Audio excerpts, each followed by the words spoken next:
اليوم أكملت لكم دينكم وأتممت عليكم نعمتي ورضيت لكم الإسلام دينا وأما بنعمة ربك فحدث।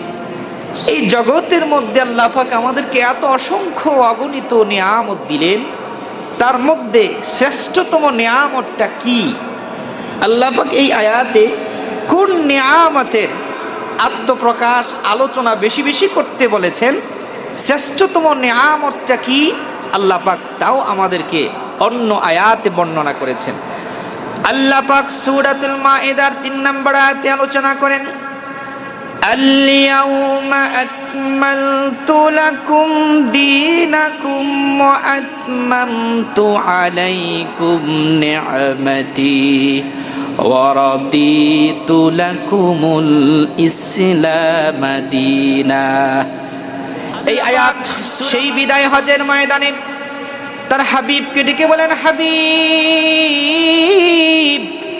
আল-ইয়াউমা আকমালতু লাকুম দীনাকুম, আজকে এই বিদায় হজের ময়দানে আমি আল্লাহ আপনার উপরে আমার দিনকে পূর্ণাঙ্গ করলাম। বলেন সুবহানাল্লাহ। আদম নবী থেকে শুরু করে ঈসা নবী পর্যন্ত কোন নবীর সময় আল্লাহ দিনকে পূর্ণ করেন নাই। আল্লাহ তার হাবিবের জন্য, আল্লাহ তার হাবিবের উম্মতের জন্য দিনকে পরিপূর্ণ করলেন। সুবহানাল্লাহ।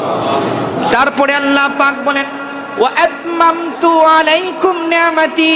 হাবিব আপনি পৃথিবীবাসীকে ঘোষণা দেন, আমি আল্লাহ এই জগতের মধ্যে যত নিয়ামত রেখেছি, শ্রেষ্ঠ নিয়ামত আজকে আমি তাদেরকে পরিসমাপ্ত ঘোষণা করলাম।